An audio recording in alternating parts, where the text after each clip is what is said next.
All right, thank you.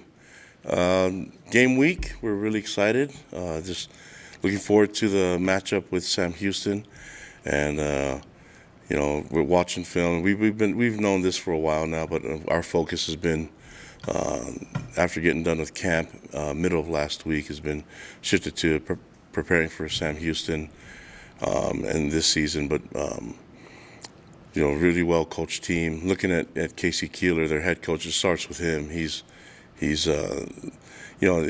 you know anything about football, he's one of the best coaches in college football, and so really excited to see him and meet him and talk to him in midfield. But as you watch film and you see the things that they've done as a program, he's been around for a long time and had success everywhere he's been. And so he's won national championships. That's what he does. And he won at Delaware national championship. Did the same thing at Sam Houston not long ago. I mean, believe it's 2021. So there's guys on that team that have won a national championship and have seen success. And I think last year they went through a transition where they knew they were going into an FBS, that they were going to be an FBS program, and with it not being an opportunity for them to play in the postseason, even in the playoffs. A lot of those guys are hungry to get to this year, and a good number of them redshirted, played their 4 games, and so we see on film, watched all the film, and just tons of athleticism and tons of talent, and really well coached, and so it's going to be an exciting game. We're excited to be here at home, and it's a home opener, and looking forward to this season. It's now come. I mean, it's we've been fielding these questions for a long time since even spring ball, and now that we're here, it's game week, and the guys are really excited, and we're ready to roll. So I'll take any questions you guys may have. Awesome. Thanks, Coach. We'll start with Jared Lloyd and then Mitch Harper. Kalani, you always talk about wanting to get the most out of your guys and see, have your team put the best, their best on the field. Obviously, the first priority is winning the game this weekend, but how do you kind of, determine whether they've done that or not? What do you look at as far as their best? How do you kind of define that as you look at a performance? No, our best means making sure that we're playing 60, of our best minutes on the field, and regardless of who's out there, it's not just the guys on the field; it's the coaches, it's everyone that's involved in the game, making sure that we're definitely operating at our best, and so that's the focus. I can't tell you what the result will be or what the final score will be, but we don't have a lot of these opportunities, and now that it's here. With the first one, we need to make sure we take advantage of it. You touched on this as well, but I'm curious about facing a team that did redshirt as many people as they did, have made the adjustments. What's it like preparing to get game one started against a team with, kind of a bunch of unknowns there? Yeah, there are a lot of unknowns, but I think that every team can go through that. You wonder if they're going to do a lot of what they've done last year. They hired a new offensive coordinator, a veteran, and a guy that's called games before. So, there's this mindset of being ready for everything, but you have to have that mindset going into game one. Everyone's doing that. There'll always be a few surprises, and I think we saw that with week 0 games last weekend. So we have to be prepared for all of it, and teams could drop everything that they've done one week and do a whole completely different thing the next week. So it's for us, it's focusing on the fundamentals, making sure that we have that under control, and then executing with our technique. Kalani, no Talon Alfrey on the depth chart this week. Is he out for the season? No, Talon is not out for the season, but highly doubtful for this weekend, which is why we adjusted the depth chart. And Ethan Slade gets the nod at strong safety. What do you like about the Orem High product? He's a playmaker.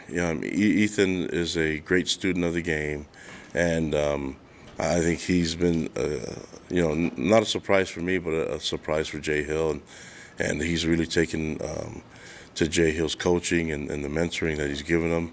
That whole entire group, I feel really good about the safety group altogether. Obviously, it hurts not having Micah and then not having Talon, but the guys will pick up where where those guys left off, and from what I've seen from week 1 to where we're at now in fall camp, I feel really confident going into the season with Ethan and the others that are on the depth chart.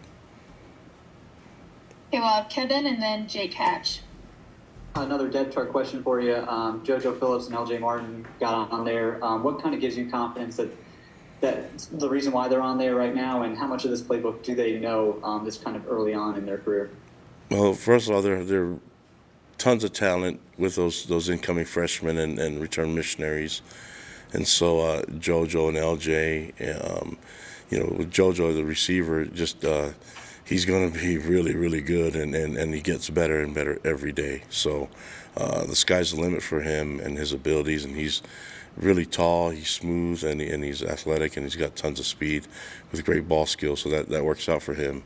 And Fessie's working with them, he's in a group of really talented receivers. And then you look at, we only do know how to do it one way, just the best get on the depth chart, and the best will be on the field. And, a lot of these freshmen are stepping up. LJ Martin's another one that he's going to see the field. He's got tons of talent, great vision. He's big, and he runs fast, and runs with a lot of power.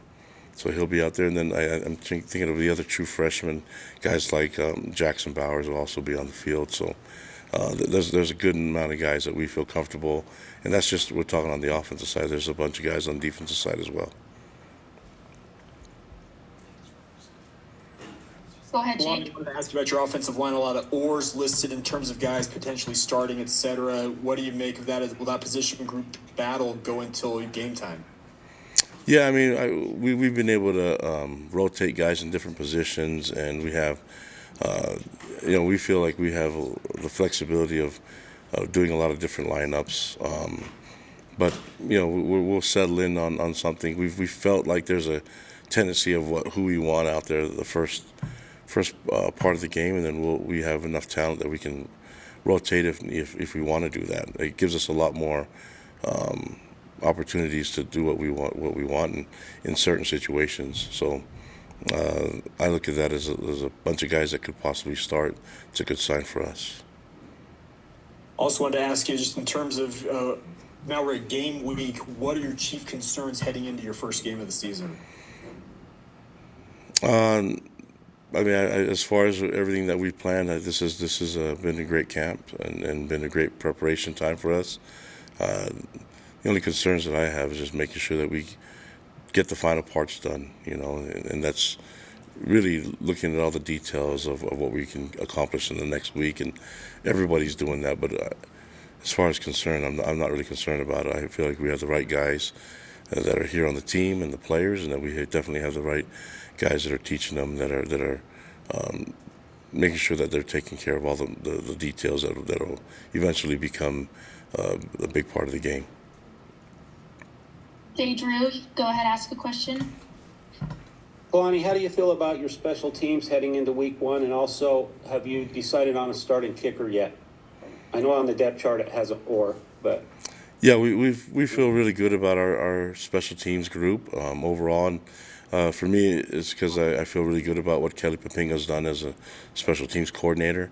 I like what he's done with the DNs as well. So I think he's a perfect professional when it comes to special teams. He's able to put all those little pieces together, and he's picking the right parts for different pieces of our special teams, whether it's kickoff, punt return, kickoff return. He's doing a great job with that. In terms of the kickers, we feel really comfortable with both Will Farron and Matthias Dunn as place kickers, and obviously Ryan Rico is our punter. We'll probably, I think, looking into it, Papinga has a high comfort level with both those guys, but when the time comes, he'll be the one that will announce that, as far as the starter goes. All right, we have a couple questions from Jared Lloyd and Mitch Harper. Kalani, you touched on this as well, but what challenges does this Sam Houston team present? What have you seen as you're preparing? Well, other than the first part I mentioned, they're well coached. I keep stating this because they're making this transition into the FBS, and then they're well suited for it. The coach is a dynamic coach, and he's has so much experience. But it's not just that. If you look at the people that he's coached and the people that have come from, I mean, you guys all know I'm a football junkie when it comes to this stuff. So I become big fan of all these coaches that are around that we get to go against, and he's one of them, man. He knows how to get things done, and if you look at the people that have been alongside of him as they go through his coaching career, there's some great players and great coaches that have been with him. So that's a great sign of a great coach, and that's number one is the main factor is that he's been in big games before, and it's not like there's going to be anything brand new with him, and he'll make sure that his guys are ready and they're excited for this game. I'm pretty sure they are, just like we are, and but as far as the skill goes, they're a team that's in the state of Texas, so they have tons of talent. They can recruit, they can develop, and as we watch the film, you can see there's a lot of great talent there. So we're not taking anyone lightly. We want to make sure that we're prepared for this game, but at the same time, we respect what they've done and the things that they show on film, and then also that there's guys on that team that have a national championship ring. And it's not long ago, a couple of years ago. So tons of respect. Looking forward to the matchup, and they do pose problems. We need to make sure that we take care of our assignments, and then I'll feel pretty good about it afterwards. And a big picture question for you. We've kind of beaten it to death, but you're starting back in a conference. Does starting the season feel any different? Not really. It's football. I think maybe you have to ask me that question when we get into the conference games. I know that everyone's talking about conference, but we have this game is not a conference game. This is a opening to the 2023 season. It is the opening game for us, obviously being involved in the Big 12 and being a partner with them, but it's also an opening game for Sam Houston and their entrance into FBS football. So there's a lot of energy and excitement going into this game. We need to make sure that we set the standard and that we keep that standard rolling. And as I mentioned, I give compliments to Sam Houston. This game is an interesting game, but we all can make predictions and things like that. But when it comes down to it, let's just get the ball in the air and let's play. I think that's what everybody's waiting for. I know Sam Houston's waiting for that, and so are we. And we're really excited to welcome them to Provo and to Love Outdoor Stadium. Kalani, when you say set the standard, how much pressure is there for your program to not only make a good first impression this week, but in year one of this conference? Yeah, I'm not really worried about making an impression for everyone else. I know what we can do in terms of how our team can be and the potential that we have. And I know the potential that we can perform in week one. I'd like to see us match that potential, and that's going to take everybody doing their part. All 123 guys on the team and all the coaches and support staff, everyone doing their part, and then using the fan base in the stadium, led by The Rock, our student section, and just creating that energy. We need to make sure we have this great momentum rolling throughout the game, and that we start and finish the game strong. Kalani, also, what are your impressions of the two quarterbacks Sam Houston has? Sounds like it's going to be a toss-up going to Saturday night for them. What are there differences between the two, or are they kind of similar? What do you see? Yeah, it poses more of the mystery around what are they going to do and what's their identity on offense. So we're not sure exactly what they're going to do, but obviously when you have you add more mystery to it by having two type of quarterbacks that can play it. Listen, their offensive coordinator has called games in the ACC for many years, so he knows how to get this team ready, and he'll know in week one it doesn't really matter. There's no film for us to really follow that it's all going to be kind of brand new. Jay Hill and his staff will have to get the defense ready, and whichever quarterback shows up, whether it's one or the other or both, we'll have to have an answer, and I think Jay's ready for that, and we'll see. That's the challenge, but a lot of athleticism and talent, like I said, throughout the team, and that doesn't stop when you're talking about the quarterbacks. Jake Hatch, go ahead and ask your questions. Yeah, Kalani, you guys during your run as head coach have not opened at home very often. You've done it twice before by my count. How important can it be to play at home in the season opener? I mean, I'm glad whenever we can play at home, and so with all the excitement going into this season, I'm glad we are at home, and you know, I'm excited to see our fans out there. It's going to be a lot of fun. I think everybody's waiting for this moment. I know there's a lot of fans that are excited about it, and you can only imagine how the players feel. It's a matter of us trying to keep our guys focused with the energy that's around them on performing, and that's the wonderful thing about college football. And comes game day, there's nothing like it. No matter what you try to do and how much you try to simulate it, all the scrimmages and the spring football games, all that stuff doesn't even come close. So once we get there, we'll be able to see how our guys perform. Luckily, we have a lot of veterans on this team that have done that, and for a lot of them, it'll be the first time in Provo playing in front of this crowd, and I think they could use that to help motivate them, and it'd be a huge positive for us.